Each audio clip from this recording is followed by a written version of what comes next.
my friends, welcome to my channel. My name is Novella, and today I want to talk about a science project that I did after a friend told me explained a sort of theory to me. He said, if you go to thrift stores, sometimes when you go to poorer areas, the thrift stores are way more expensive than when you go to richer areas, because he says, well, especially for books, if you're in a rich area, people buy their own books. They buy them new, and then once they read them or never read them, they just bring them to a thrift store and they sell them there. But less people are going to thrift stores because it is a richer area. So they have a lot of stock and they have to get it out, so the prices are lower than when you go to a poorer area where stock is low but demand is high. So yeah, I thought, well, that's interesting. I want to know if that is true. So I gave myself 10 euros and I went to a couple of thrift stores in richer areas, and this is what I got. Take yourself a cup of coffee or a tea or whatever and sit down. This can take a while. The first one is this one. This is without a dust jacket. I paid 25 cents for it because it had no dust jacket. But besides that, there's nothing wrong with it. So this is by Niklas Natt Och Dag. He is a Swedish author, and this is The Wolf and the Watchman in 1793. This is set in, of course, 1793. King Gustav of Sweden has been assassinated, so there's a lot of turmoil, and apparently the watchman finds a body in the swamp. So it's a kind of mystery thriller, I hope. I haven't read anything by Niklas Natt Och Dag, and I'm looking forward to this one, The Wolf and the Watchman. And then I have by Pierre Lemaître. I've read several Lemaître, some with lots of success, some less. But this is A Blood Wedding by Pierre Lemaître. This is a story of a man, or I think a man, or no, it's a woman, Sophie, who can't trust her own memories, apparently. But I don't know what has happened. So her husband took his own life, and then her mother-in-law died after a fall down the stairs, and she lost her child through a miscarriage. But more and more she realizes that she can't trust her memory anymore. So is she innocent or not? False line. Then for Classics and Company, we are reading 8 books. A lot of books are quite big and intelligent, and we have also one that is light and fluffy, no, not fluffy, but still very enjoyable. And we are going to read Agatha Christie's A Murder is Announced, and this is my Dutch copy that I found for 10 cents. It's yellow, but I like that. Yellow pages, I don't mind. And then we have Sophie the Schaepdrijver. She's a Belgian professor. She lives in the States. She is a professor there, and she is specialized in the Great War, especially from a feminine perspective. But this one is about the Great War and the kingdom during the First World War. So, you know, Belgium has a king and a queen, and in those days that was no different. So, yeah. This is a classic from the Netherlands. This is Adriaan van Dis. He wrote Indische Duinen, which is translated as My Father's War.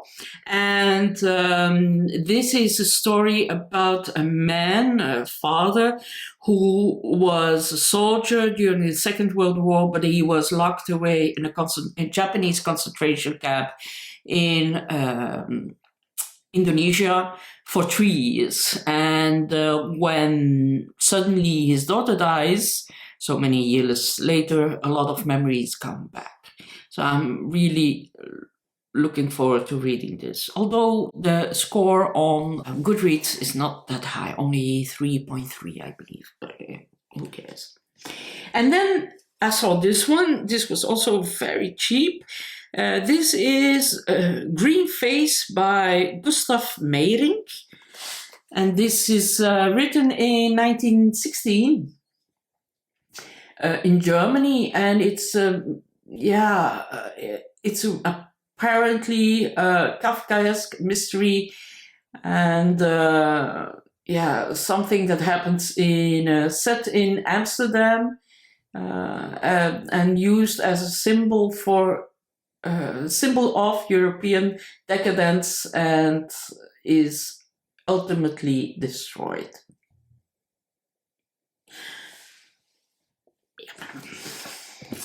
And then I also bought Brecht's A Choice of Evils by Martin Eslin. A brilliantly perceptive study of the most ambiguous and perpetually fascinating figure of the 20th century European theatre. Bertolt Brecht. And this one is by one of the more expensive ones. I paid €1 for this. This is by Elif Shafak. This is The Architect's Apprentice. And it's about a young Jahan who has a special connection with Chota, a rare small white elephant. And then when this animal is gifted to the Sultan, the boy and the elephant go to Istanbul in the 16th century. And yeah, a lot of things will happen, I presume. So yeah, goodbye. Look, mint condition. And then I have also Dennis Lehane's Shutter Island. This was also very cheap, which is also a movie with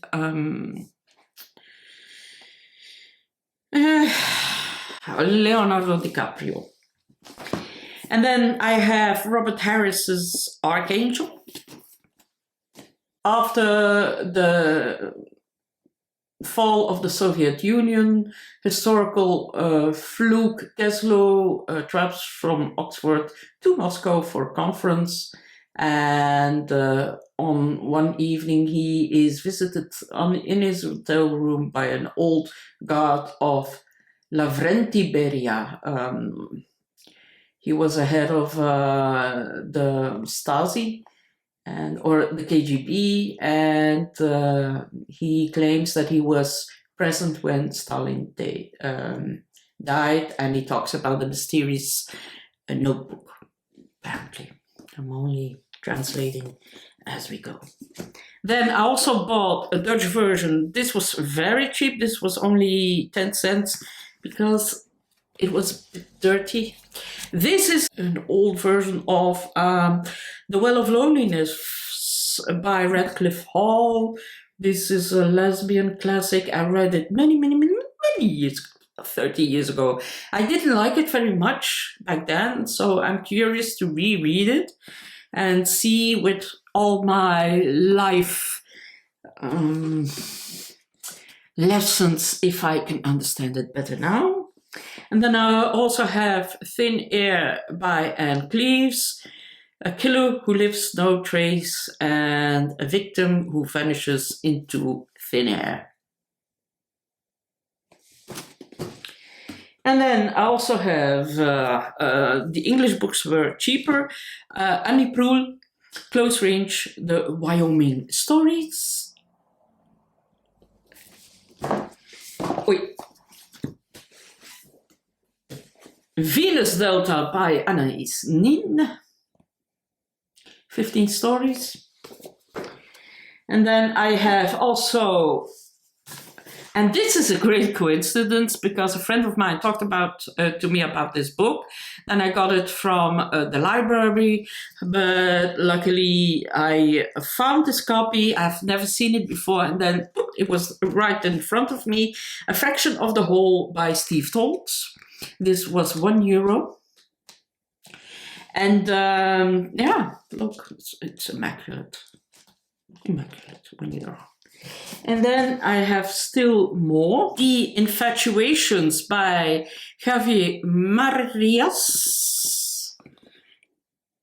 And this is an immersive, provocative novel propelled by a seemingly random murder that we come to understand, or do we, through one woman's ever unfurling imagination, meditations, and infatuations. And then the last one is by Pieter Waterdrinker. He is a Dutch author, and this is Poubelle. This is a story about a man who wants to write, and his wife wants a baby, so they decide to sell their house and go to the south of France so he can write and she can have a baby, but that doesn't work out very well, and then they decide to go to Russia and to visit the house of Chekhov and write there, and then he loses his money, so writing has become a luxury again. So yeah, a lot of mess, and apparently it's very good. I know a lot of people who love Pieter Waterdrinker. He is not yet translated. I haven't read him before, so I don't know if it's good or not. But I know a lot of people who really love him. So yeah, that's it for €10. I bought, wait,